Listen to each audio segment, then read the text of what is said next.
It is the second day of April 2014. Many thanks for joining us on Ebru African News this afternoon. I'm Kamene Goro. Now let's jump straight into it. The conflict in the Central African Republic tops the agenda in Brussels today as the leaders of some of the 80 African and EU states meet. Now the summit takes place after the EU officially launched its delayed 1,000-troop military mission to the Central African Republic. Despite the development of 6,000 African Union and 2,000 French troops, violence has continued unabated in the Central African Republic. UN Secretary General Ban Ki-moon will attend a crisis meeting on CAR with some 30 heads of state and government, 15 from each continent, before the EU-Africa summit gets underway. World leaders hope the dispatch of EU troops can help the 8,000 French and African peacekeepers to restore some calm to the country after it witnessed some of its worst violence ever seen on the continent. The conflict has taken an increasingly sectarian nature, with UN Human Rights Chief Navi Pillay warning that hatred between Christians and Muslims in CAR had reached a terrifying level. Trade will also be high on the agenda, with the EU remaining Africa's biggest trading partner and by far its greatest donor. The EU representatives say the trading bloc is now looking to switch from its historical role of providing assistance to a more dynamic one of investor.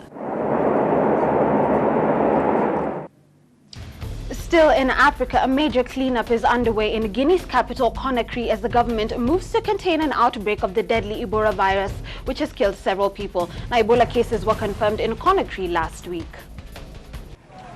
Guinea's capital, Conakry, is getting a clean-up in the fight to contain an Ebola outbreak that's killed dozens. Figures released on Tuesday said there were 78 deaths among 122 suspected cases since January. The Médecins Sans Frontières charity says Guinea faces an outbreak of the disease on an unprecedented scale. Conakry's residents are worried. I'm buying bleach because we heard that a disease has come into Guinea. So if we don't use bleach, it's not good for us. Everybody must use bleach in the house, for the toilets, to clean up in general.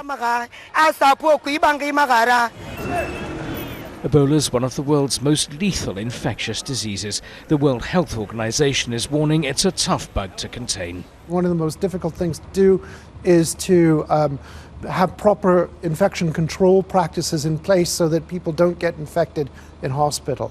It's very difficult, but it's one of the priorities for us. The other priority is to trace all the possible contacts of the known cases to ensure that we know who they are and to see if they develop symptoms or not. Cases of Ebola previously limited to remote areas were confirmed in Conakry last week. There are also confirmed cases in neighbouring Liberia and suspected ones in Sierra Leone. Zooming in on Kenya, armed police are patrolling Kenya's port city Mombasa after the killing of radical Muslim cleric Abu Bakr Sharif Ahmed, better known as Makaburi. Now, Makaburi was buried last night.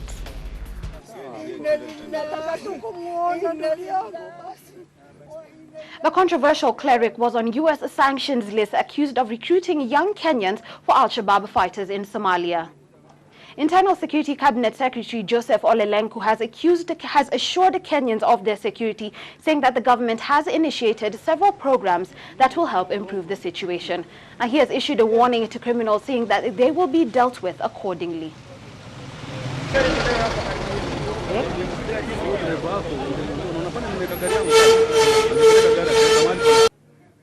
Chile has declared 3 northern regions hit by an 8.2 magnitude earthquake to be disaster areas, with at least 5 people left dead. Now, the powerful 8.2 magnitude earthquake hit Chile's Pacific coast, triggering tsunami waves of more than 2 meters and warnings for people to flee to higher ground.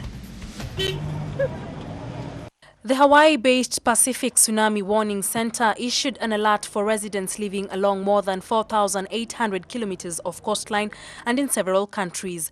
It said waves of more than 6 feet had been generated. Chilean authorities and their Ecuadorian and Peruvian counterparts also issued warnings, and Chile ordered people along the coast to move to higher ground. Ecuador later reduced its alert from red to amber, but maintained the higher level of vigilance on the exposed Galapagos Islands out in the Pacific. Tremors were felt as far inland as Bolivia, and the quake was followed by a weaker 6.2 magnitude aftershock. The same coastal area has been the scene of numerous quakes in recent days. On Sunday, a 6.0 magnitude earthquake struck, followed by at least 2 moderate aftershocks. The rush to evacuate to higher and safer areas caused traffic jams, but no cuts in telephone service or drinking water were reported. There were power outages in some areas. On February 2010, central and southern Chile were hit by a powerful earthquake of 8.8 magnitude, followed by a tsunami that devastated thousands of towns. The quake left more than 500 dead and $30 billion in damage to infrastructure. Malaysia has warned that the reasons for the Malaysia Airlines plane disappearance may never be known as Prime Minister Najib Razak heads to Australia for talks on the search. An Australian search agency boss says calculations suggest that the teams are in the right area of the Southern Indian Ocean for the missing airliner. For the families of the passengers and crew of missing Malaysia Airlines flight MH370, it's another long day of waiting and hoping. Australia's set up a new joint agency to coordinate support for the international search and keep the relatives informed. Its leader, a former Australian defence chief, says all available information points to the area they're scouring now. I fully support the fact that we're out there searching the areas we're searching. We're looking where the calculations, the modelling suggests that the best chance of success will be. As the search goes on into its 4th week, Malaysian authorities on Monday revealed the last words from the cockpit of the missing plane were a standard "Goodnight Malaysian 370. They originally said the critical last communication was a more casual "all right, good night." Aviation expert Jeffrey Thomas says the admission won't help Malaysia's already tarnished reputation with the families of the missing people. The admission today by the Malaysian government that the last words were not correct as reported is extraordinary. That's taken 3 weeks to correct this, and unfortunately this just gives the families of the families of the victims more evidence that things are being hidden from them, if you like. It supports that particular theory. The United States, China, Australia, New Zealand, South Korea and Japan are all scouring an area some 2,000 kilometres west of the Australian city of Perth, where investigators believe the plane came down. So far, the search has turned up only fishing rubbish and other flotsam and has been halted several times by bad weather. NATO foreign ministers have agreed to suspend all practical civilian and military cooperation with Russia. Now, Secretary General Anders Fogh Rasmussen said Russia's annexation of Ukraine's Crimea region was the gravest threat to European security for a generation. It was all smiles before a meeting among NATO member states in Brussels on Tuesday. But behind the handshakes and the hellos, foreign ministers from 28 member nations were bracing to decide Russia's fate in the North Atlantic Security Alliance. At issue, Moscow's annexation of Crimea from Ukraine. NATO Secretary General Anders Fogh Rasmussen. Through its actions, Russia has undermined the principles on which our partnership is built and has breached its own international commitments. So we cannot go on doing business as usual. NATO's business with Russia is ended for now. The alliance voted to suspend all practical cooperation with Russia, a protest of its actions in Crimea. Diplomatic communication with Moscow remains open to find a way out of the crisis. We are going to consider what else we can do to support the ongoing international efforts to respond to this crisis, because the only voice to be followed should be the political and diplomatic one. But meanwhile, NATO is also ordering military planners to strengthen its defenses.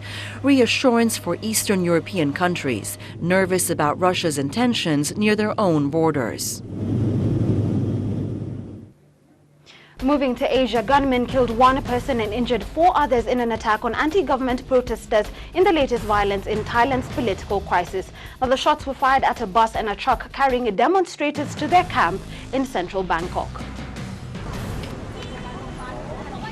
Anti-government protesters gather outside a Bangkok emergency room, showing support for their wounded allies.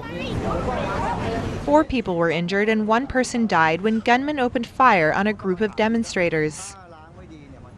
A witness said she heard several gunshots as their cars drove off. I heard bang bang and someone shouted that the car was shot, and then I heard another 3 shots.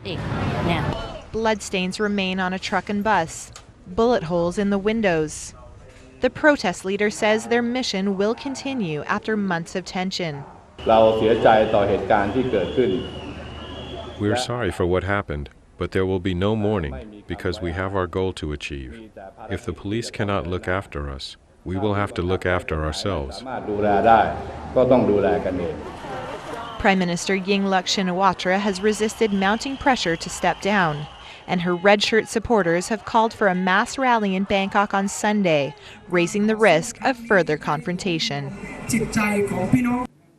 Talking about the democratic process, some people in Pakistan are doing good business out of the Afghan election, but many fear the vote may bring a return to civil war and a fresh influx of refugees. Afghan election posters roll off the press in Peshawar as Afghanistan gears up to elect its second president of the post-9/11 era. Printers here in Pakistan have been doing a roaring trade. Printing a poster in Kabul is 1.5 to 2 rupees, but here it costs only 1 rupee. You get cheaper work in Pakistan. That's why most of the candidates prefer this market. And it's not just the printers of Peshawar who are looking at Afghanistan's election. Officially, Islamabad has no preferred candidate. The years of war, Taliban insurgency and a rampant drugs trade in Pakistan has a vested interest in what happens over the border. Pakistan wants to prevent a further deterioration of its border areas as a result of instability in Afghanistan. And the instability in Afghanistan not only affects the border areas, but it also affects the entire Pakistan because there is a huge influx of refugees. The first refugees started arriving soon after the Soviet invasion of Afghanistan in 1979. Today, the UN estimates there are 1.6 million displaced Afghans in Pakistan, many just kilometers from the porous border. And there's a widespread feeling they've been abandoned by Kabul. Hamid Karzai has done nothing for refugees. They haven't given any answer to our hopes. The present Afghan government has failed to solve our problems and expectations. Even if we could vote, we may have boycotted elections because of these issues. This time, these refugees don't have the right to vote. Yet along with 180 million Pakistanis, they're sure to feel the impact of the result. That story wraps up our bulletin for you this afternoon. Join me at 9 p.m. for our primetime bulletin and a more comprehensive outlook on what's transpiring in our world today. I'm Kamene Goro, and until 9 p.m. do have yourself a splendid, blessed afternoon.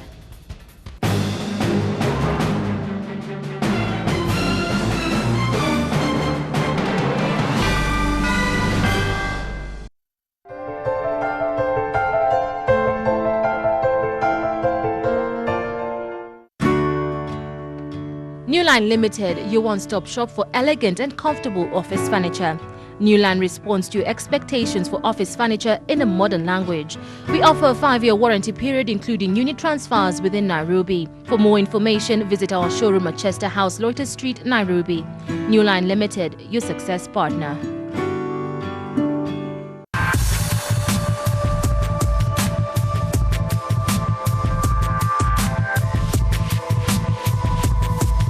Floma, professional makeup. Does your exterior complement your interior? Everyone needs a home that is inspired by nature. At Yenbo Limited, we offer durable, energy efficient and affordable UPVC windows in attractive colors. Visit us at Wall Street Business Park off Mombasa Road. Yenbu UPVC windows, your desire, our challenge. New Line Limited, we offer current, stylish, state-of-the-art kitchen and wardrobe appliances tailored to suit your preference. We offer unit transfers within Nairobi. Let your kitchen stand out today by visiting us at Chester House, Loiter Street. Your comfort and satisfaction comes first.